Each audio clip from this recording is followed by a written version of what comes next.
Buenos días a todos. Mi nombre es Leticia, soy la directora de Desarrollo Empresarial de FADE. Gracias por vuestra asistencia. En este caso, gracias también a la doctora Lucía Méndez de Limoma por estar con nosotros esta mañana, en la que vamos a desarrollar un webinar en el que vamos a hablar del cáncer de cabeza y cuello en el día en el que precisamente se celebra el Día Mundial de este tipo de cáncer. Este webinar se encuentra o se engloba dentro de las acciones que estamos desarrollando en el año 2022 en nuestro programa FADE Saludable, un programa que llevamos ya 8 años desarrollando, tiene un recorrido ya de 8 años y en el que hemos hecho multitud de actividades, una de las cuales, una de las principales ha sido precisamente este tipo de sesiones, de seminarios en el que hablamos de diferentes aspectos vinculados con la salud. Este programa lo desarrollamos además con el patrocinio gracias a Mercadona como patrocinador principal y también a otra serie de empresas y entidades que nos están ayudando, como os digo, a desarrollar todo el programa de FADE Saludable. Tenemos esta mañana, como os decía, en este caso, la doctora Lucía Méndez, jefa del servicio de radioterapia de Limoma, que va a ser la persona que va a desarrollar el webinar. Lucía, ¿qué tal? Buenos días. Hola, buenos días a todos. Después de algún problemilla técnico que creo que habéis tenido, ya está solucionado y vamos a poder desarrollar el webinar sin ningún tipo de problema. Me acompaña también mi compañero Raúl Milán, que es la persona que en FADE desarrolla a nivel técnico todo el programa y que va a ser la persona también que cuando finalice la intervención de Lucía os va a explicar cómo podéis derivarle las preguntas o dudas que podáis tener. Yo, por mi parte, nada más. Estoy segura de que va a ser una sesión muy interesante. Os dejo tanto con Raúl como con Lucía a aprovechar que tenemos una experta en la materia, como es ella hoy con nosotros, para preguntar todas las dudas que tengáis y os seguiremos animando a participar en este tipo de sesiones y de actividades que desarrollamos dentro de FADE Saludable. Pues nada, cuando queráis. Vale. Puedes empezar cuando quieras, Lucía. Empieza cuando quiera, vale. No sabía nada, si y luego la gente, a medida que vaya con la ponencia, si queréis hacer alguna pregunta que la haremos solo al final, lo hacéis en el chat, ¿vale? Ponéis en el chat y luego le hago yo las preguntas directamente a ella, ¿vale? Vale. ¿Veis bien la presentación, Perfectamente, sí. Vale, bueno, pues nada, el tema de hoy es cáncer de cabeza y cuello, un tipo de cáncer cada vez más frecuente, quizás aparte de ser frecuente en número, también es porque el cáncer está más integrado entre nosotros hoy en día, lo reconocemos mejor y siempre parece que nos vamos enterando de más casos, ¿no? Que parece cada vez más casos alrededor, ¿no? Yo soy especialista en oncología radioterápica, quiere decir que aunque voy a daros una visión general de la patología, me voy a desarrollar un poco más lo que es mi área. Bueno, nada, no llevo solo cáncer de cabeza y cuello, quiero decir, de otras patologías también, de otros tumores del cuerpo, o sea que cualquier cosa también, en cuanto a las dudas, podéis preguntar lo que queráis. Vale, ahora. Entonces, nada, estos son un poco los pasos por los que vamos a ir avanzando, una pequeña introducción, epidemiología, centrarnos anatómicamente en la región en la que nos encontramos, hablar de los factores de riesgo y la prevención, signos y síntomas de alerta, cómo es el diagnóstico de la enfermedad y luego, en realidad, la parte más amplia va a ser la parte de tratamiento. Entonces, lo que vamos a hablar es de una serie de tumores malignos que comparten localización anatómica, que es, como dice el título, pues cabeza y cuello, ¿no? Realmente estas primeras diapositivas es un poco para que seáis conscientes de lo compleja que es esta zona, porque al final hacemos muchísimas cosas con cabeza y cuello, ¿no? Comemos, hablamos, bueno, pues respiramos, ¿no? O sea, son 3 funciones que son básicas para la vida. Y claro, que esas funciones se vean alteradas o interrumpidas, pues puede condicionar mucho la calidad de vida y causarnos, bueno, pues unos efectos muy, muy importantes, ¿no? El tratamiento de cáncer de cabeza y cuello ha evolucionado durante más de un siglo. O sea, realmente la primera cirugía que se realiza para tratar un cáncer de cabeza y cuello es del siglo XIX, ¿no? De finales del siglo XIX. Entonces, desde ese momento empieza a desarrollarse todo lo que son los tratamientos de cáncer de cabeza y cuello. La cirugía empieza en esa fecha, pero es que la radioterapia empieza poco después, que es cuando Marie y Pierre Curie descubren el radio y empieza un poco a desarrollarse cómo se pueden aplicar las radiaciones en el tratamiento de los tumores. Las terapias sistémicas, lo que es la quimioterapia, pues no empieza hasta la segunda mitad del siglo XX, es unas terapias más relativamente recientes, pero que también han sufrido una revolución tremenda en los últimos años, que veremos al final de la presentación. Entonces, este tipo de tumores no son los más frecuentes, estamos quizás más acostumbrados a oír hablar del cáncer de pulmón o del cáncer de colon, el cáncer de mama en mujeres, la próstata en hombres, ¿no? Pero sí que a nivel mundial es la quinta neoplasia en incidencia y lo que tiene es una alta prevalencia, es decir, pacientes pues, que conviven con la enfermedad durante mucho tiempo. Es una enfermedad que ocurre más frecuentemente o se diagnostica más frecuentemente entre los 45 y los 65 años, aunque tenemos, por ejemplo, el cáncer de nasofaringe, que vemos mucha gente joven, pues entre 18 y 25 años vemos muchos tumores de nasofaringe, y luego pues, vemos pues, mucha gente mayor de 65, pues al final cuanto más años tienes, más riesgo hay de desarrollar un tumor, ¿no? Es un tumor que preferentemente afecta a varones, aunque como veremos después se relaciona principalmente con el alcohol y el tabaco es algo que, igual que el cáncer de pulmón, va siendo más frecuente en mujeres debido a que hay más mujeres fumadoras, pues el cáncer de cabeza y cuello, debido también a ese hábito fumador de las mujeres, también ha aumentado su frecuencia en mujeres en los últimos años. En España el más frecuente es el tumor de laringe, luego de orofaringe, cavidad oral y nasofaringe. Esto repasaremos luego un poco la anatomía para que os aclaréis un poco de cuál es cada zona, ¿no? Realmente, como veis en esta imagen lateral, es una persona cortada por el centro del cuerpo. Esta es toda la parte de la cavidad nasal, la lengua, ¿no? Que es este músculo tan potente, y luego el velo del paladar.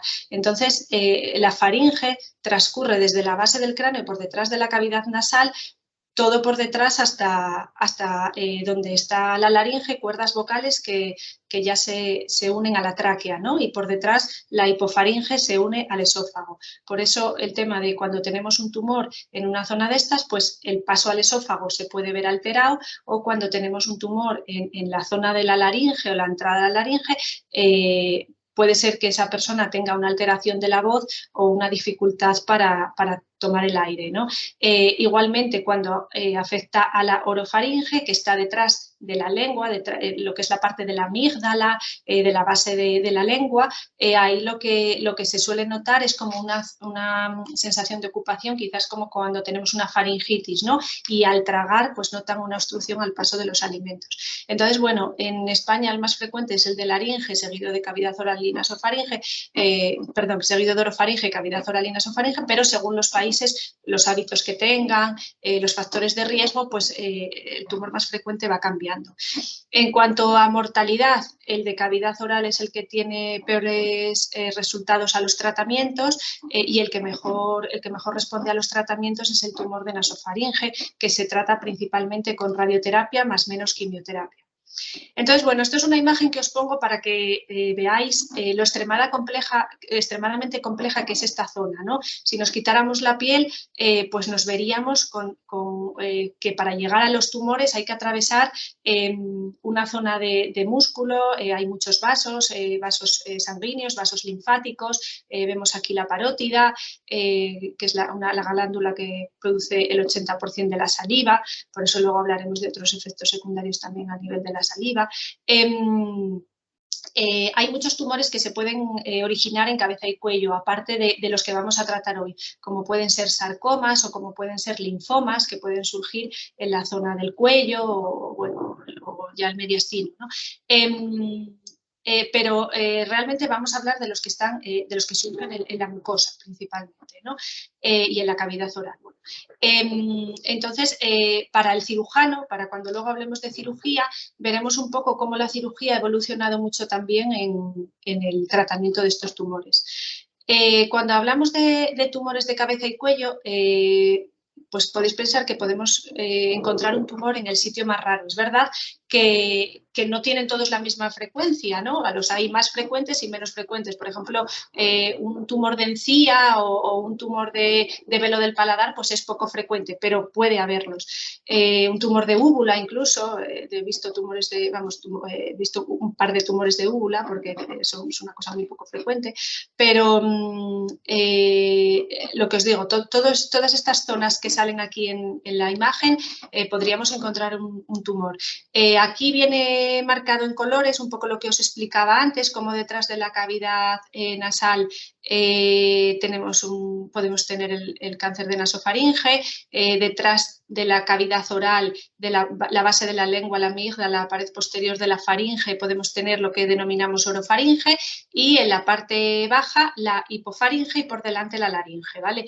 Es un poco las regiones anatómicas. Y luego en la laringe podemos tener también el de cuerda vocal, que es dentro de la laringe el más frecuente, en un 65%, pero luego puede haber tumores también de supraglotis, que es el segundo más frecuente, de subglotis, que es más raro. Pero el tumor de cuerda vocal es un tumor que vemos con mucha frecuencia, que se trata exclusivamente y principalmente con radioterapia, aunque puede haber una cirugía previa, una cordectomía de resección del tumor, pero es un tratamiento que se cura y que se trata con radioterapia, y que veremos después un ejemplo. Y es uno de los más frecuentes. Y luego, ya mucho menos frecuente, tenemos tumores de senos paranasales y tumores de parótida o de glándulas submaxilares. El tumor de parótida no es muy frecuente, pero sí que bueno, es fácil que se pueda conocer a alguien que pueda tener un tumor de parótida. Lo más frecuente en un tumor de parótida es un tumor benigno, pero bueno, si recordáis hace años, pues el entrenador de Barcelona, Tito Vilanova, había tenido un tumor de parótida, ¿no? Y a veces cuando sale alguien así conocido, pues visibiliza estas enfermedades, ¿no? Entonces, bueno, un poco para que veáis que hay tumores también en las glándulas salivares. Entonces, la mayoría de estos tumores tienen una histología, es decir, un tipo de célula que denominamos carcinoma escamoso. Es un poco bueno, pues el nombre de la célula, ¿no? Pero cuando hablamos de tumores de glándulas salivares, tenemos otro tipo de histologías más frecuentes, como son los mucoepidermoides, los adenoides quísticos, hay otro tipo de histologías. Todo esto pues se analiza cuando se identifica el tumor, pues se analiza qué tipo de célula es para orientar el tratamiento según el resultado. Factores de riesgo. Principalmente los tumores de cabeza y cuello se relacionan con el tabaco y el alcohol.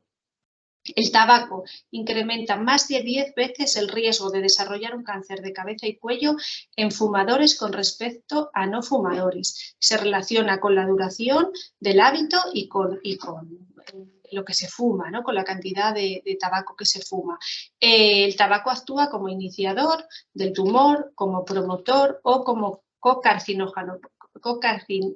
¿Por qué? Porque se asocia al alcohol y realmente el alcohol o el tabaco por separado tienen un potencial carcinogénico, pero juntos se potencia ese efecto, ¿no?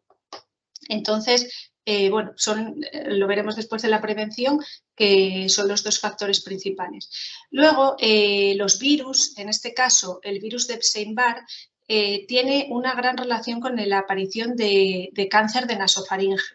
Es un virus que se analiza siempre que detectamos un cáncer de nasofaringe para ver si puede ser la causa. Y con el cáncer de orofaringe está relacionado el virus del papiloma, que quizás os suene más porque se relaciona también con otro tipo de tumores, como es el cáncer de cervix en las mujeres y el cáncer anal o cáncer de pene.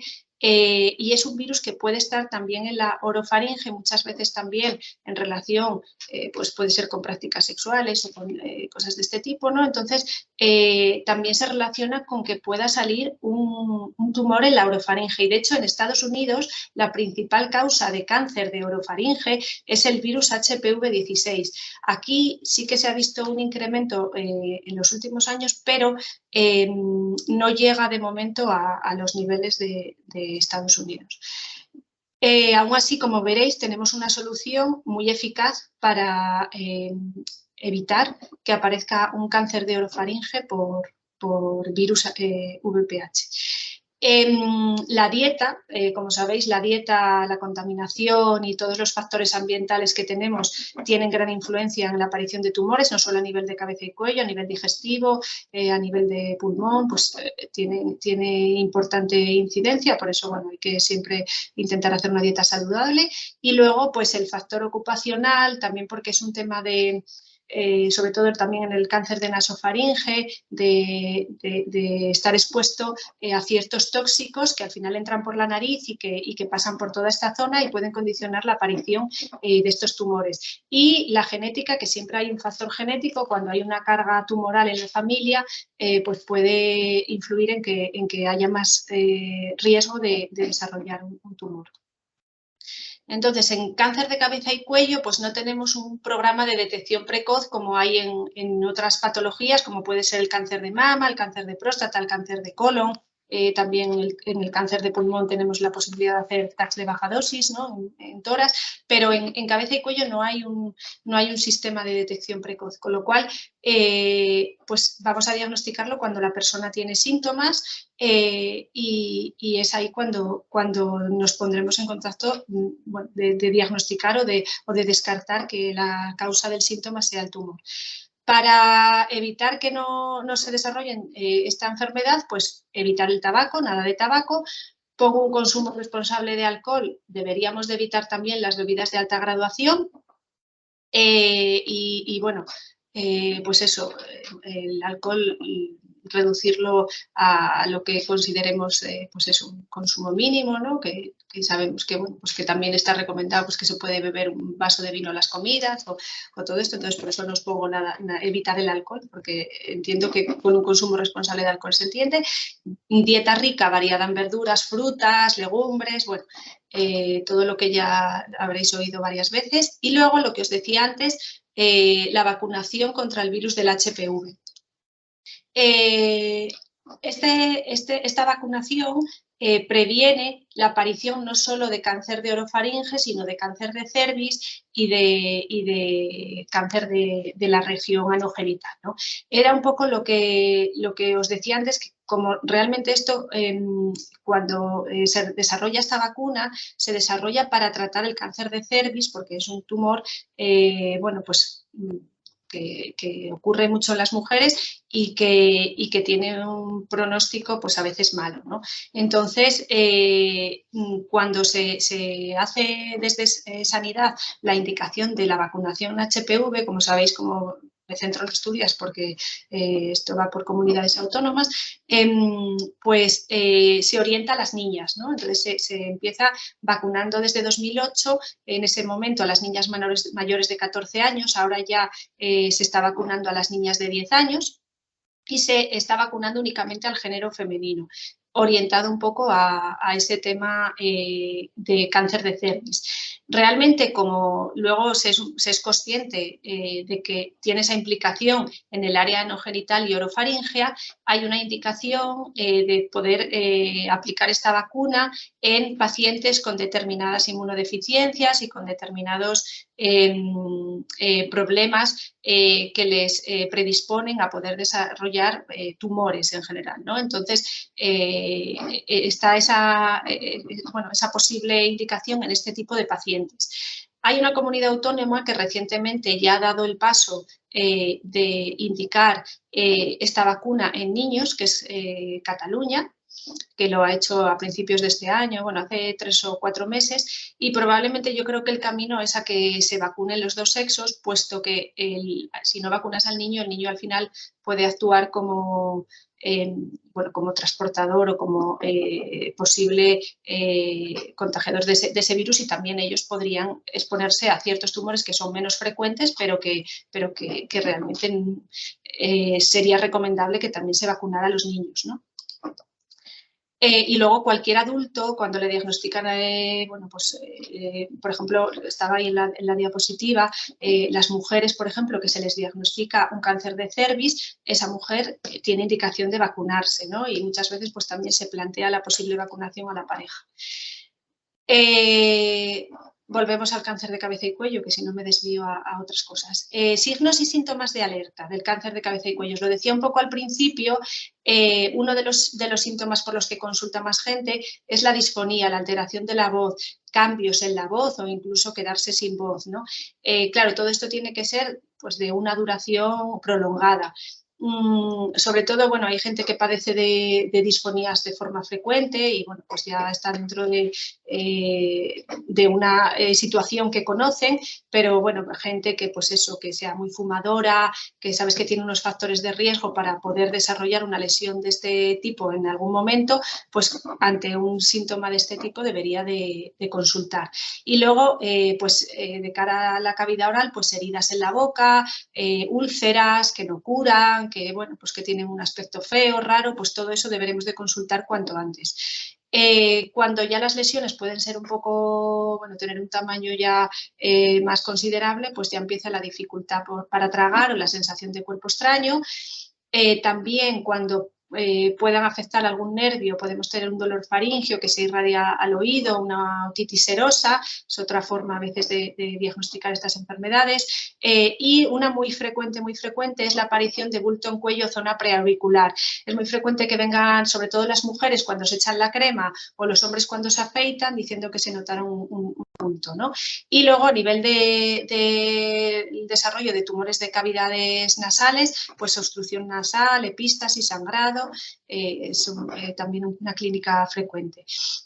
Cuando ocurre esto iremos al médico, nos derivará al especialista o bien directamente acudimos al especialista que nos hará una historia clínica para ver cuánto es la duración, qué es lo que está pasando y una exploración que consiste en meter una cámara por la nariz para llegar a explorar toda la zona, así como una exploración a través de la cavidad oral, abriendo la boca para mirar a ver cómo son, bueno, pues si hay algún tipo de lesión. Si ve alguna lesión sospechosa, podrá en el momento, bien unos días más tarde, realizar una biopsia, se analiza y se sale de dudas si ahí hay un tumor o no.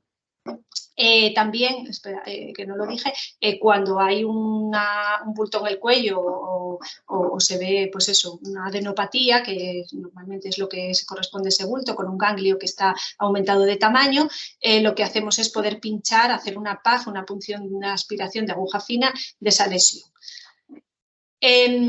Una vez que tenemos confirmado que esa biopsia es positiva para cáncer, lo que hay que hacer es estadiar la enfermedad, ver hasta dónde llega la gravedad de la situación, si es solo eso que vemos o si más allá las células ya han hecho un camino pues a los ganglios o a otros ganglios en caso de que ya hayamos pinchado un ganglio, mirar cómo están otros órganos, como puede ser el pulmón o como puede ser el hueso, y bueno, todo esto mediante estudios como son el escáner, la tomografía axial computarizada, la resonancia nuclear magnética, que son dos estudios básicos en cáncer de cabeza y cuello, porque por ejemplo la base de cráneo, la nasofaringe, necesitamos una resonancia para verla con precisión. Y bueno, luego el resto de estructuras se pueden ver bien en TAC. Esto nos ayudará a ver si hay hasta dónde llega la infiltración tumoral, si hay afectación ganglionar y, muy importante, si hay diseminación perineural, que es algo que también nos va a dar pronóstico de la enfermedad. El PEC-TAC es una prueba que, bueno, ya tiene años, pero recientemente, cuando se ha instaurado en los protocolos y más o menos se viene haciendo de forma general en todos los pacientes oncológicos, que nos ayuda a estadiar de forma más precisa. Es una prueba que es de cuerpo entero y que lo que hace es, aparte de llevar un contraste intravenoso, lleva un radiotrazador, una sustancia radioactiva que lo que hacen las células tumorales es captarla y nos da con mayor precisión que el escáner enfermedad incipiente muy pequeña allá donde pueda estar. Vale, el más frecuente es la fluorodesoxiglucosa, pero bueno, hay otros. Para cada patología se puede usar radiotrazadores diferentes. Y con esto tendremos el TNM, el estadiaje tumoral, cómo es el tumor, si hay ganglios y si hay metástasis. Cuando tenemos toda esta información, los casos se plantean comité multidisciplinar o se comentan con todos los profesionales o todos los médicos que van a intervenir en el tratamiento de ese paciente. El cáncer de cabeza y cuello es multidisciplinar, es un cáncer en el que podemos tratar con cirugía, con radioterapia o con tratamientos sistémicos principalmente. Según la situación en la que esté el tumor, la localización y el estadiaje, veremos cuál es el mejor tratamiento.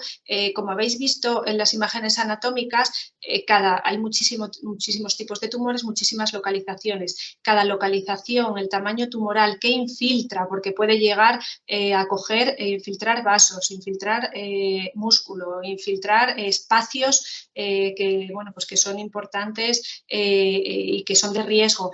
Entonces, no os puedo contar uno por uno cuál sería el tratamiento, pero claro, cuanto más pequeño sea el tumor y menos órganos importantes infiltre, más posibilidad hay de poder hacer una cirugía de resección oncológica que nos deje márgenes libres y que la enfermedad vaya bien. Y cuanto más grande sea el tumor, más extendido esté, la cirugía va a ser más complicada, va a ser más mutilante porque va a dejar unas secuelas mucho más importantes por todo esto que llevamos hablado, y entonces ahí los protocolos van hacia tratamientos de radioterapia asociados a quimioterapia. ¿Por qué? Porque la experiencia nos dice que tratamientos en estadios 3 y estadios 4 de quimio y radioterapia son equivalentes en resultados oncológicos a cirugías, grandes cirugías, y al final podemos tener menos secuelas. Ya os digo, todo esto hay que cogerlo muy con pinzas porque es aplicable a tumores de orofaringe o tumores de hipofaringe, pero en cavidad oral pues igual es distinto, y en cavidad oral tumores estadios 3 pues se hacen cirugías o dependiendo un poco de la localización. Quiero decir que es un poco una visión muy general de lo que son los tratamientos de cabeza y cuello, pues porque el riesgo de secuelas con grandes cirugías pues a veces es muy importante y no vamos a obtener mejor resultados que asociando quimio y radioterapia.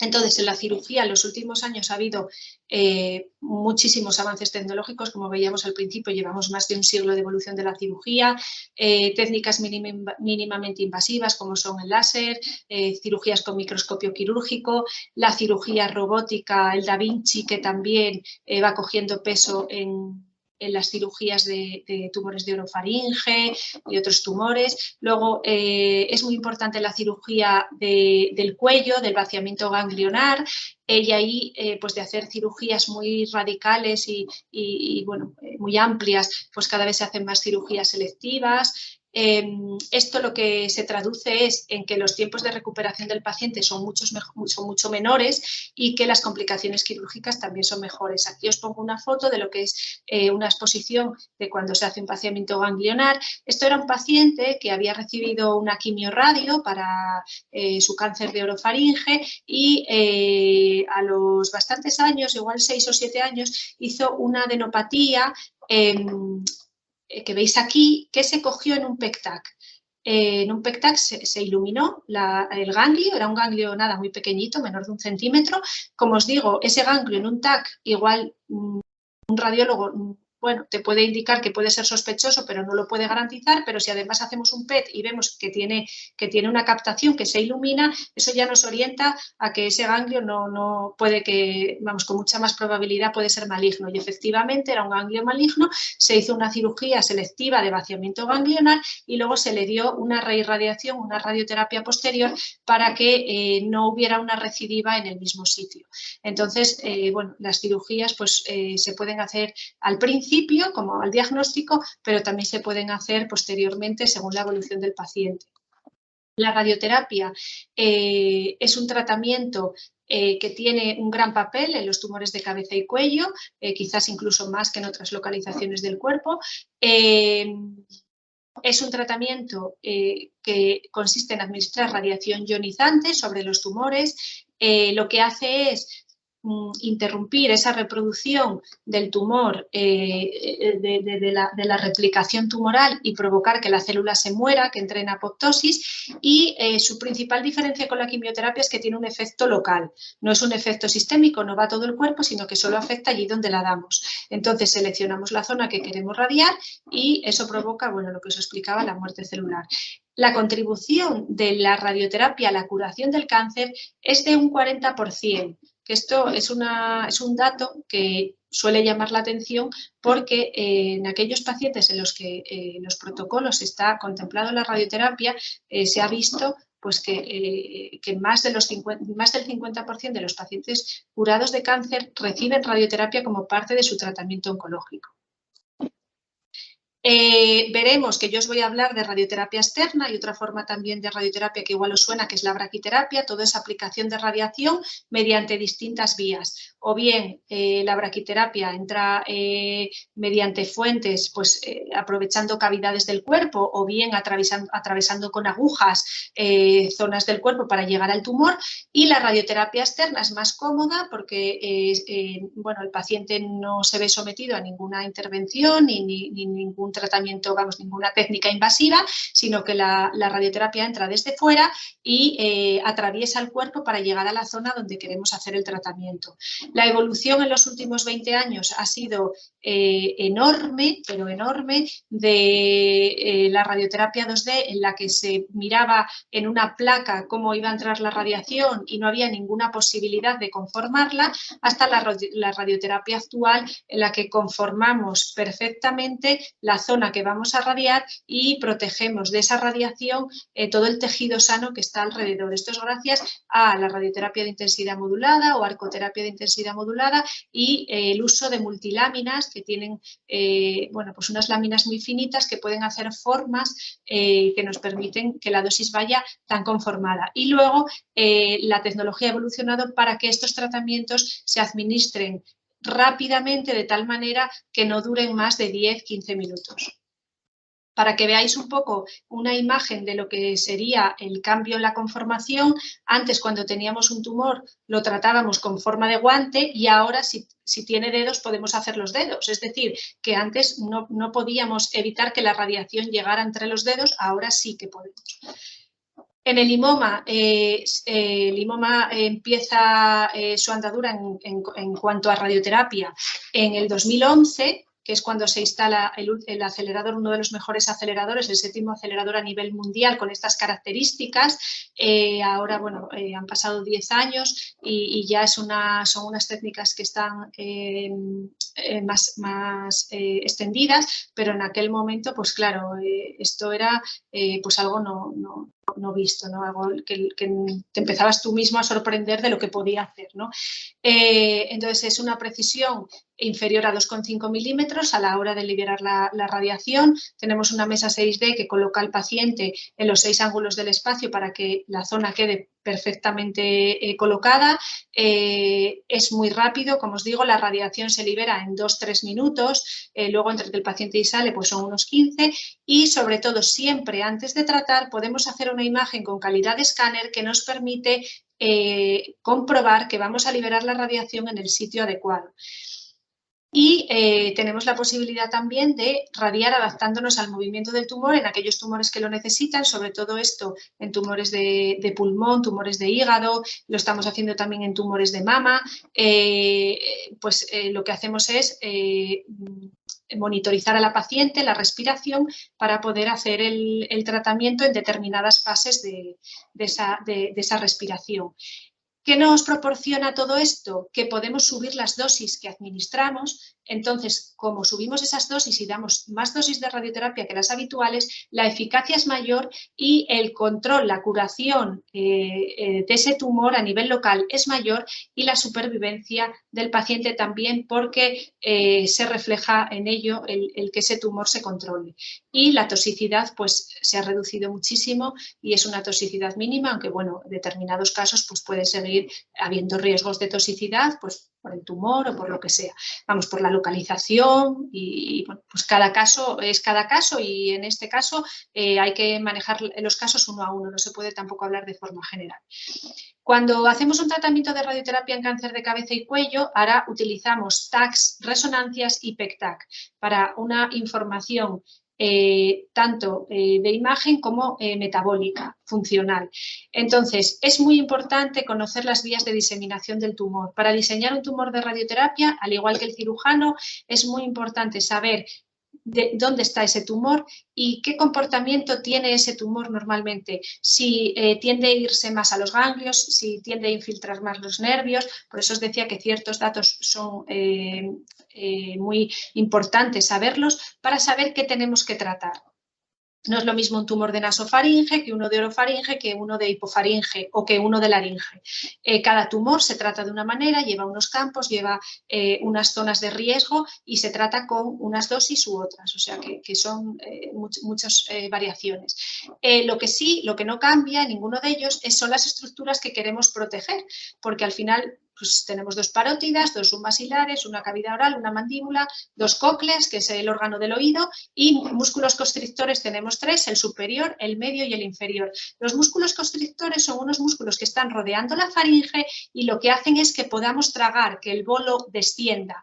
¿Qué pasa? Que cuando estos músculos se radian, tienden a fibrosarse, a quedarse rígidos y entonces ese descender del bolo no lo podemos hacer de igual manera y entonces el paciente puede o sufrir un atragantamiento o realmente no poder llegar a comer algo sólido y tener que comer purés o semisólido para que eso baje. Esto unido a la sequedad, a la pérdida de saliva, lo que llamamos serostomía, pues claro, una persona sin saliva y con un problema de deglución, pues al final se queda en tener que tomar algo líquido o purés o cosas que puedan pasar con mucha facilidad porque la saliva da un problema de que el bolo se queda en la boca, como uno cuando tiene un chicle, y el tema de tragar, pues que el bolo no desciende, ¿no? Entonces es muy importante intentar en un paciente que radiamos proteger sus músculos constrictores y sus glándulas parótidas para que ni la saliva ni la devolución se vean alteradas en un alto riesgo, en un alto grado, porque si un poco siempre vamos a tener un poco de efecto a ese nivel. Por ejemplo, hay gente que a veces te dice, bueno, pues yo entrecot o algo a la parrilla, así muy duro, carne, pues no puedo comer porque no soy capaz de pasarlo, ¿no? Esas cosas pasan, o sea, eso puede pasar porque al final lo prioritario es tratar el tumor y curarlo y eliminarlo. Lo que pasa es que luego cuando curamos, pues luego ya se quiere comer el entrecot, ¿no? Entonces, bueno, son fases que se van sufriendo durante la evolución y el seguimiento y que son normales y que los propios pacientes te lo cuentan. Bueno, yo primero quería curarme y ahora ya quiero seguir conservando mi calidad de vida previa y para eso nosotros lo tenemos presente desde el principio. Aquí veis un plan de tratamiento en el que vemos un coronal y un coronal es un corte que hacemos de frontal, de frente, y un corte axial es un corte que hacemos atravesando el cuerpo, ¿no? Esto es un chico, tenía 20 años, 23 cuando se trató, que era un cáncer de nasofaringe y que pues era un tumor de nasofaringe que es un paciente que está curado y que hace sus seguimientos periódicos, pero que es un tumor que tiene buen pronóstico. Entonces, como os decía, nuestro objetivo era preservarle la saliva y preservarle los músculos y la cavidad oral, ¿vale? Para que no tuviera ningún efecto a nivel secundario, ningún efecto secundario a largo plazo, perdón. Entonces, como veis, ese juego de dosis que hacemos para tratar la zona que hay que tratar y proteger las zonas que no queremos tratar, ya lo vemos desde fuera en la piel. Como veis, aquí tratando las áreas 1B, que son estas áreas laterales, por debajo de laterales en la mandíbula, al proteger la cavidad oral, el pelo, que es sensible a la radiación, solo se cayó en las zonas donde estamos tratando. En la zona central, como estamos protegiendo la cavidad oral y está llegando a una dosis muy baja, el pelo sobrevive y ahí sigue, ¿no? Entonces esto es un reflejo de que lo que estamos haciendo está teniendo un resultado en el que ahí llega muy baja dosis y entonces va a conservar pues una cavidad oral y una lengua bueno, pues que no le llega prácticamente radiación. Entonces reducimos el riesgo de serostomía, de disfagia y de fibrosis cutánea. Las pieles también han evolucionado mucho. Antes un paciente radiado veíamos una piel en el seguimiento y eran cuellos acartonados, muy fibrosados. Ahora la piel queda estupenda. Este es otro tipo de tumor que os pongo, que es muy interesante porque es el protocolo de preservación de arterias carótidas.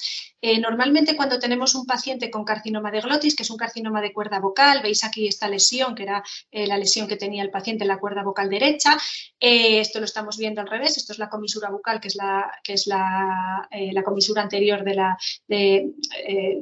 comisura bucal, digo, la comisura anterior de las cuerdas, que está en la parte anterior del cuello, y esta es la parte posterior de los aritenoides, y ahí está el tumor. Entonces, los pacientes que desarrollan estos tumores suelen ser pacientes muy fumadores. ¿Qué pasa? Que son pacientes que el tabaco también afecta a las arterias, es un factor también para calcificación de arterias o incluso pues, gente que tiene estenosis, problemas de carótidas. Entonces, preservar las arterias es algo muy beneficioso para estos pacientes para que no tengan ningún problema luego a largo plazo, porque el cáncer de cuerda vocal es otro cáncer que tiene un 99% de curación en estadios iniciales, estoy hablando de estadios 1, porque normalmente como dan alteraciones de la voz se diagnostican muy pronto. Entonces es un tumor que tratamos con frecuencia porque su tratamiento es radioterapia para poder conservar el órgano. Si esto hiciéramos una cirugía, pues a veces hacen cordectomías, pero se quedaría el paciente sin voz y tradicionalmente esto pues había que quitar la laringe, y entonces para evitar quitar esa laringe y quedarnos sin voz se hace un tratamiento de radioterapia, conservamos la laringe y encima ahora con este protocolo de preservación de carótidas a largo plazo evitamos que pueda haber un problema vascular. Veis aquí el volumen rojo es el volumen que estamos tratando con radioterapia, las estructuras verdes son las carótidas, una a cada lado, derecha e izquierda. Esta mancha verde y roja es la dosis de radiación y veis que en la derecha quiere entrar un pelín ahí en este lado, pero la izquierda la preserva por completo. ¿Vale? O sea que son tratamientos que van muy bien. Os pongo para que veáis algo visual, un carcinoma de labio. Este era un señor mayor que fumaba puros y lo apoyaba ahí en el labio y bueno, pues con el tiempo pues desarrolló ahí una lesión que cuando consultó pues tenía este tamaño. Se le hizo un tratamiento personalizado para él porque hubo que hacerle pues un molde para asegurarnos que el 100% de la dosis llegara a ese tumor. Se planificó el tratamiento en escáner, se hizo de una forma que la dosis solo llegara a esa zona donde estaba el tumor porque era un estadio 1. Y como veis aquí la evolución, esto es al diagnóstico, cuando acabó la radioterapia, que se dieron 35 sesiones, tenía una pequeña ulcerilla, una lesión ahí que estaba curando, y esta es una imagen 5 años después de la radioterapia, que la lesión seguía en respuesta completa y como veis, bueno, le quedó ahí un pequeño defecto tisular, pero bueno, el aspecto era muy bueno. Veis aquí una imagen también, que también estaba en la portada de la presentación. Todos estos pacientes de cabeza y cuello llevan inmovilizaciones. Les hacemos una máscara termoplástica que lleva la forma de cada uno, se hace, es un molde personalizado y que nos ayuda a colocar al paciente porque la cabeza al final se mueve lateralmente o bueno, uno no puede estar quieto durante 15 minutos para hacer todo esto que tenemos que hacer y entonces se inmoviliza mediante estas máscaras. Esto es para que veáis otro ejemplo, que esto es un carcinoma de piel que estaba pues eso, en esa zona preauricular, bueno, un poco por arriba, en la sien, ¿no? Y este era un señor también muy mayorín que tenía esta lesión, que era una lesión grande, que cuando acabó el tratamiento también había desaparecido, le quedaban pequeños cambios, esto blanquecino también, una pequeña ulcerilla todavía ahí en curación, y 6 meses después de la radioterapia, que es de cuando tengo la foto, el paciente estaba así. Este paciente, bueno, era muy mayorín, pues no hubo un seguimiento tan exhaustivo como en el otro paciente, pero bueno, para que veáis cómo funciona la radioterapia y cómo controla los tumores, ¿no? Muy importante, como veis en estas lesiones que os enseño, y sobre todo dado los efectos secundarios que tiene el tratamiento, el manejo por enfermería que tenemos. Nosotros, para mí es un orgullo decirlo, porque tenemos un equipo de enfermería tremendo, de bueno, porque hace un seguimiento semanal, casi diario, de los pacientes, sobre todo cuando un paciente de cabeza y cuello es un paciente de alto riesgo para desnutrición, porque, como os digo, durante el tratamiento los tratamientos son duros, son tratamientos habitualmente con quimio y radioterapia, que son pacientes que presentan dolor, quieren dejar de comer porque les molesta, porque les cambia el sabor, la comida no les sabe como les sabía, entonces tenemos un gran riesgo de desnutrición, ¿no? Y la desnutrición al final lo que provoca pues es interrupción de los tratamientos, mal control, bueno, todo negativo, ¿no? Entonces, al final, ese seguimiento que tenemos por enfermería, que está controlando que el paciente coma y mantenga el peso y el estado general, los cuidados de la piel, el soporte psicológico y social, es básico para que un tratamiento oncológico llegue a buen puerto y salga todo bien. A nivel de cabeza y cuello, tenemos una formación digamos, el referente a nivel mundial en cáncer de cabeza y cuello a nivel de radioterapia, que es la doctora Nancy Lee, tanto el doctor Cabanillas, que es uno de los principales colaboradores del Lymoma para estos tumores, ha estado, bueno, colabora con ella y ha colaborado con ella en la elaboración de guías y de libros. Yo he tenido la suerte de estar en varias ocasiones formándome con ella. También no solo en radioterapia con fotones, sino en protonterapia. Que también os sonará porque es algo de lo que se habla mucho últimamente y que es muy interesante y que será, bueno, pues ya existen 2 centros en España, pero bueno, veremos a ver qué evolución lleva en los próximos años. La protonterapia es muy interesante para cabeza y cuello. Yo soy de la opinión que hay determinadas indicaciones y localizaciones que se van a beneficiar más que otras. Hay casos en los que tiene mucho beneficio, otros que, bueno, pues que no hay tanta diferencia con lo que ya tenemos y bueno, es un tema interesante de cara al futuro. Y tratamientos sistémicos, por último, que me había quedado ahí un poco colgando, pero porque me he explayado más en esta parte de radioterapia por ser la mía, pues principalmente cuando hacemos tratamientos radicales con intención curativa usamos quimioterapia cisplatino asociado a radioterapia, y cuando un paciente viene de cirugía pues tiene indicación de ponerle quimioterapia cuando tenemos un margen afecto, una afectación extracapsular, bueno, factores de mal pronóstico, ¿no? Hoy en día, como os decía, aunque los tratamientos sistémicos aparecieron a finales del siglo XX, la revolución de también los últimos 20 años es tremenda. Tenemos fármacos como el cetuximab, que también se usan en tumores de cabeza y cuello, y luego tenemos la inmunoterapia, que actualmente se usa más en pacientes metastásicos o pacientes con recurrencias tumorales después de un tratamiento inicial, pero todos estos tratamientos sistémicos que existen hoy en día nos han abierto una puerta nueva, que es la de la medicina de precisión, la medicina molecular y el área de la genética, que también tenemos la suerte de tenerla muy desarrollada en el Lymoma. Entonces, para poder orientar estos tratamientos sistémicos, se ha visto que aunque tenemos establecido que esta quimio es para esto, este fármaco para este otro, esto tal, hay que abrir un poco la mente a la transversalidad del cáncer y ver que existen situaciones en las que podemos, por determinadas características moleculares de la enfermedad oncológica, usar determinadas terapias en un cáncer independientemente de que sea de cabeza y cuello, de pulmón o de próstata, ¿no? O sea, es un tema que va con el tema de la transversalidad, con el tema de la inmunoterapia, con todas estas características moleculares que tienen los tumores.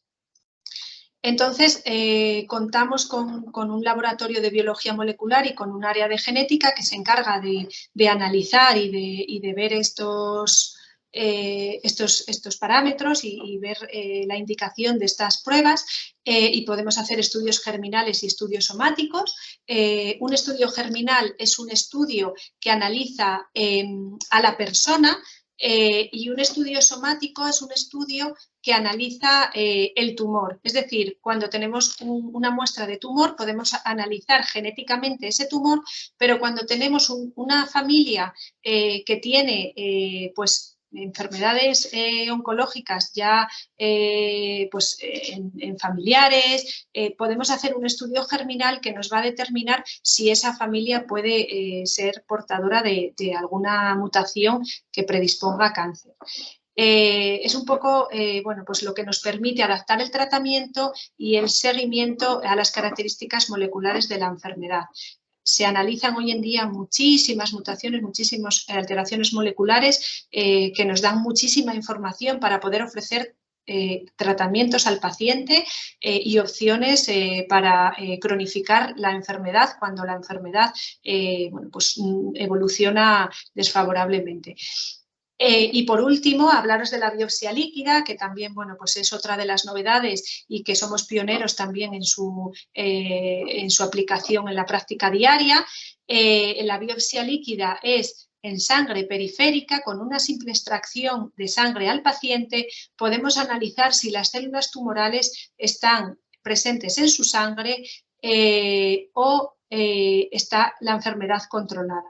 Esto lo estamos haciendo, lo hacemos asociado muchas veces también a los controles radiológicos y nos da muchísima información sobre la respuesta a tratamientos y la evolución de la enfermedad.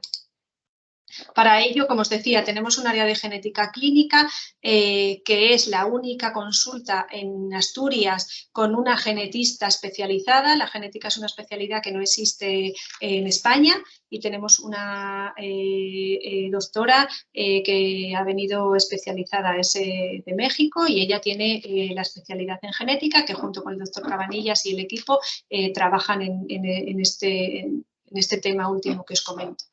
Y nada más. Estos somos el equipo de Lymoma. Agradeceros la atención. Creo que me debo de haber extendido un montón al final, pero espero que os haya sido útil y que hayáis entendido casi todo de lo que he dicho, o todo. Me alegraría mucho, ¿vale? Gracias. Bueno, cualquier pregunta ahora estoy aquí a vuestra disposición. Bueno, muchas gracias por la exposición. Bueno, en principio, cualquier persona que quiera hacer alguna pregunta lo puede hacer a través del chat. Lucía, en principio, perfecto todo. La exposición vale. Yo creo que quedó bastante clara y a ver si hay alguna consulta. Vamos a dejar un tiempo para ver si hay gente que quiera contestar o preguntar. Vale. Bueno, lo que sí te dan es la enhorabuena, gente, por la exposición. Vale, gracias. Gracias. Nada, la verdad que vamos, no es por tal, pero es difícil a veces porque es muy amplio el tema y claro, no todo el mundo tiene el mismo conocimiento sobre ello. Entonces, bueno, espero que todo el mundo haya podido aprovecharla de alguna manera en un aspecto o en otro y no haya sido muy compleja. He intentado hacerla sencillita y nadie se haya quedado con ganas de más en algún aspecto, porque claro, también es otra cosa que dices, bueno, igual hay alguien que sabe del tema por alguna situación personal y tiene interés en alguna cosa concreta y me queda un poco corta en alguna cosa, pero bueno, cualquier cosa me preguntan y yo lo que sea. Y en principio lo que vamos a poder tener la exposición, porque yo generalmente cuando acaba suelo mandar el vídeo y la ponencia a toda la gente que participó, por si acaso alguien quiere preguntar o te quieren trasladar algo posteriormente o lo que sea, ¿vale? Sí, nada, eso te lo paso en PDF. Era lo que hablábamos, que no hay problema en pasarlo en PDF. Bueno, pues nada, agradecer a todo el mundo haber participado en la webinar. Yo creo que ha sido bastante clara y concreta. Y nada, hasta la próxima, Lucía. Agradecer a todos, a Lymoma, por colaborar todos estos años con con nosotros y seguir colaborando en este de FADE Saludable, porque casi todos los años hacemos 1 o 2 webinars con vosotros y nada, seguir con la colaboración y para lo que queráis aquí estamos, ¿vale? Vale, muchas gracias. Gracias a vosotros, gracias por invitarme. Ah, mira, espera, hay una pregunta que te digo. ¿Pueden algunos medicamentos que como efectos secundarios den cáncer?